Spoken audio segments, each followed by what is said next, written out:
I planned this video to be structured and polished, but the more I thought about these characters, the more they pissed me off. So this is now a rant. High school me disliked The Great Gatsby because it was very difficult to root for any of the characters. And I know that's the point, but still. But I decided to give the book a second chance. You don't always come across a story when you're ready to read it. So if you ever think, you know what, let me give this story a second shot, you should do it. Now I have a lot to say, so buckle up. It's the summer of 1922. Our main character is Nick Carraway. He's an alright dude. He comes from a middle class family. He spent the past few years fighting in the Great War. He doesn't like any of the other characters, and he's a bit of a pushover. That's about it on him. But his cousin is Daisy Buchanan. Daisy already came from a wealthy family, and then she married her uber rich husband, Tom. I mean, he has money. Think Rockefeller oil company type of money. Daisy lives in East Egg, and Nick lives in West Egg. And the eggs are these peninsulas off the coast of Long Island. They don't exist, by the way. Not a real place.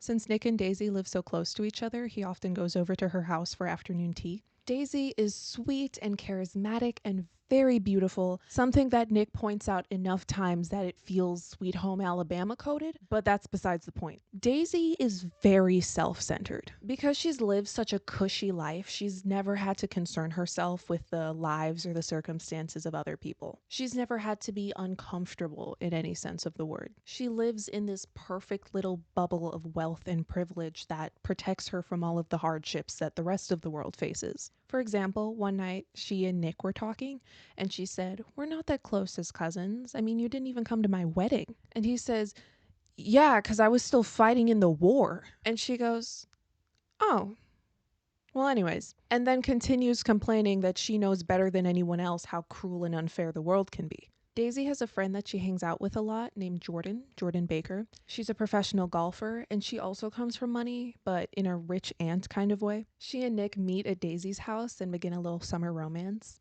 Cute. Jordan is a compulsive liar.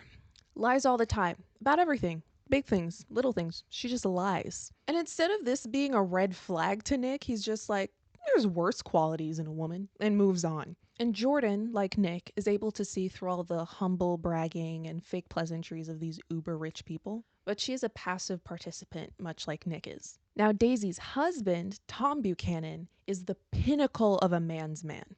He's a retired football player that's had a very successful career, and he spends his life trying to recapture that high by doing other much less fulfilling things.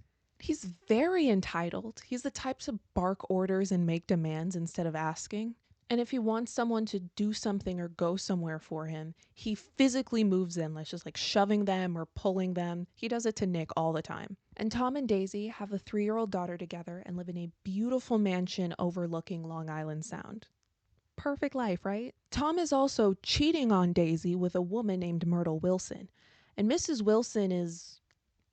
Her face, above a spotted dress of dark blue crêpe de chine, contained no facet or gleam of beauty, but there was an immediately perceptible vitality about her, as if the nerves of her body were continually smoldering. She's very loud, very talkative, very brash. It's clear that Tom isn't with her because she has anything to offer that Daisy can't. It's because Tom is compensating. He is constantly trying to validate his own masculinity and sense of superiority by being racist and bullying people he deems inferior. And Daisy knows he's cheating. It doesn't say if she knows with who, but she knows. And it's a big point of contention in their marriage, as you can imagine, but she pretends it doesn't bother her and smiles through the pain. Now, Mrs. Wilson's husband is a struggling mechanic, and he lives in the slums. He's a very insecure man, doesn't have any backbone, and he constantly gets crap from Tom. Tom taunts him in that cruel way where he doesn't actually know that he's being made fun of, and he has no idea that Tom is banging his wife. He thinks she's going to visit her sister in the city. You can't help but feel sorry for the guy, at first. And finally, the star of the show,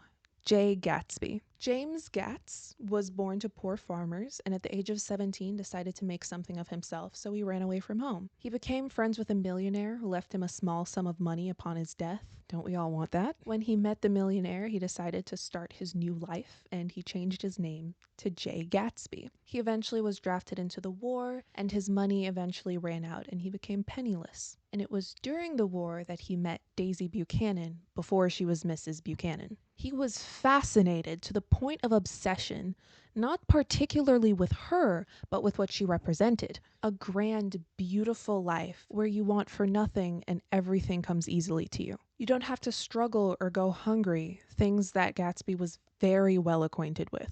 Injustice and misfortune were foreign concepts to Daisy, and Gatsby wanted that.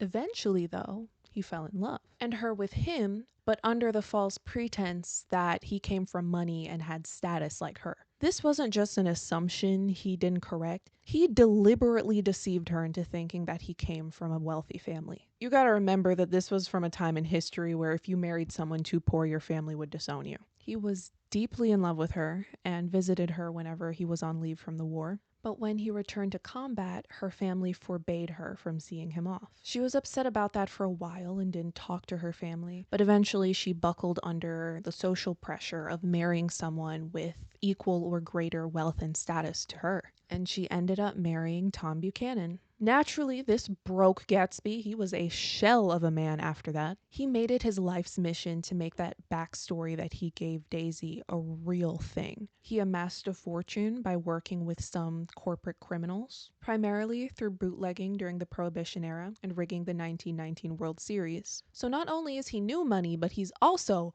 a criminal. He decides to spend his fortune throwing these massive, expensive parties with an open invitation policy, hoping that one day Daisy would attend and he could try to win her back. And these parties were expensive. I mean, fully stocked bar with high quality liquor, an entire orchestra to play the music, a swimming pool, beach access, raining champagne. No expense was spared. They were held every single weekend, and anybody who was anybody that knew anybody was at these parties. Hundreds of guests. And none of them actually knew Gatsby. Most of them were introduced to him once but never actually spoke to the guy. So there was a lot of gossip about who he really was and how he got his money, etc.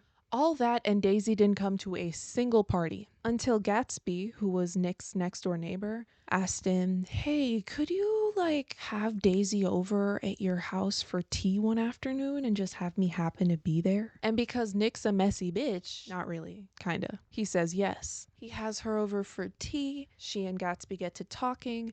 It's really awkward at first, but eventually they warm up and it's like no time has passed. They spend some time together with Nick chaperoning for the plausible deniability, and Gatsby invites her to his next party. Unfortunately, Tom also attends, and Daisy's miserable the whole time because she just wants to be alone with Gatsby. Tom is also suspicious as to how Gatsby got his wealth and how he got so acquainted with his wife, so he's incredibly rude.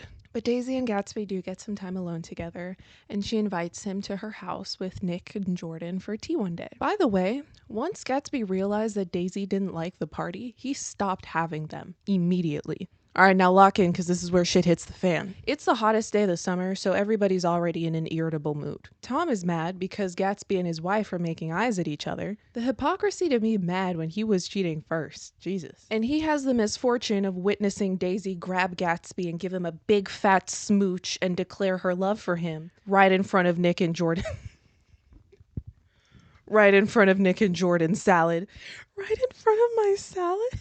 Daisy suggests that they all go to the city, and she says that she and Gatsby will take her car, which is blue, and that Tom, Nick, and Jordan should take Gatsby's car, which is yellow. Keep that in mind, that's important. And on the way to New York, Tom stops at Mrs. Wilson's husband's garage to get some gas and to make fun of him some more. He offers to sell this nice, shiny yellow car, knowing full well Mr. Wilson can't afford it. And Nick sees Mrs. Wilson peeking through the curtains from their apartment, and she looks mad. Jealousy is not a good look on anyone. And it's because that she thinks Jordan is Tom's wife because she's never seen Daisy before. She thinks Tom and Daisy are out on a ride with their friend. Later at a hotel, Tom and Gatsby get into it and he yells, "Your wife doesn't love you, she loves me. Tell him, Daisy." And she admits it. And Tom says, "Well, I was digging into your background and you made all your money illegally. How do you like being in love with a criminal, Daisy?" Daisy says that it'd be a lie to say that she never loved Tom, but that she doesn't love him now because of the way that he treats her. Anyways, Tom tells Gatsby and Daisy to go home because Gatsby isn't going to try anything now. He's been made a fool of. And later, when Tom, Jordan, and Nick pass by the Wilsons' garage on the way back to East Egg, they see a commotion outside, so they stop to take a look. book. And they learn that Mrs. Wilson was killed in a hit-and-run accident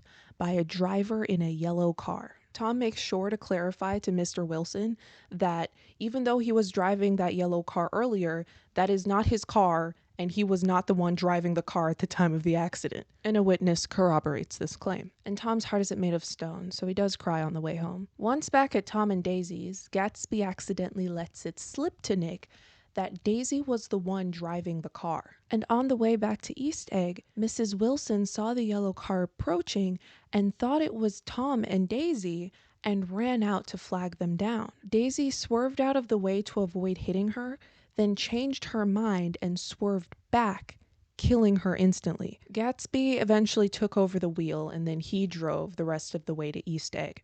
He doesn't tell anybody that she was actually the one driving. He loves her so much that he was willing to take a manslaughter charge for her. And she never tells Tom that she was the one driving either.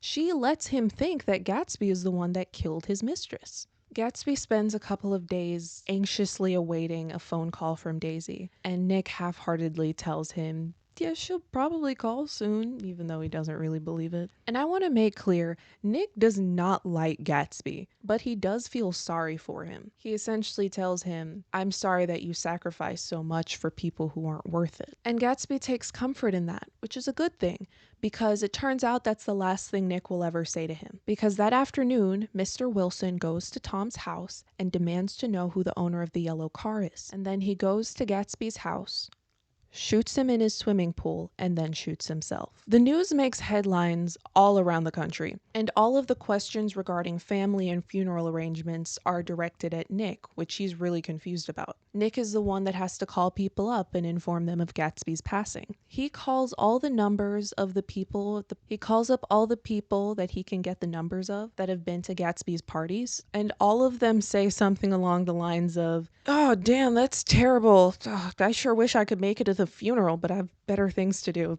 My condolences, though. Gatsby had hundreds of people over at his house every weekend, and not a single one of them cared to make it to his funeral. Nick can't even get a hold of Tom and Daisy. They packed their bags and left without telling anybody where they were going or how to contact them. The only people that attend Gatsby's funeral are his servants, his dad, a single party goer, and Nick. And that's the end of the book. Roll credits. I am convinced that Daisy, 1, knew that Mrs. Wilson was Tom's mistress, and 2, used Gatsby to make Tom jealous. Why else would she have intentionally hit her with the car? She used Gatsby's affection and devotion to win back Tom, and then once Gatsby was no longer of use to her, she cut him off. Based on what Gatsby said, if he hadn't covered for her, that'd be a second-degree murder charge, not manslaughter. And I do feel bad for the guy, but Daisy got married. She had a family. She moved on. It sucks to lose the love of your life, but you gotta move on, dude. This is weird.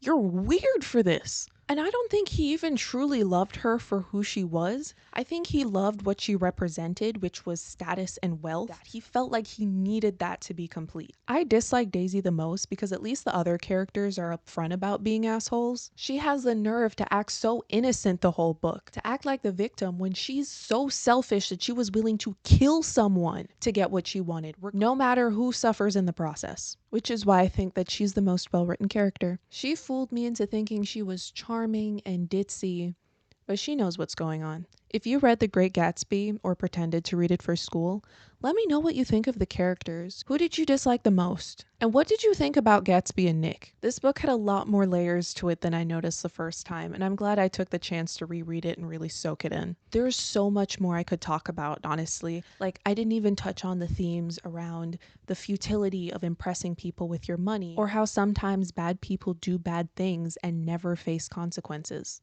Like, I took notes. If you want to hear more from me about what I'm reading or watching or thinking about, you can sign up for my weekly media diary. I send out a post each week talking about what I'm into, what I'm doing. The link is in the description. That is about all I have for you today. I will see you next time.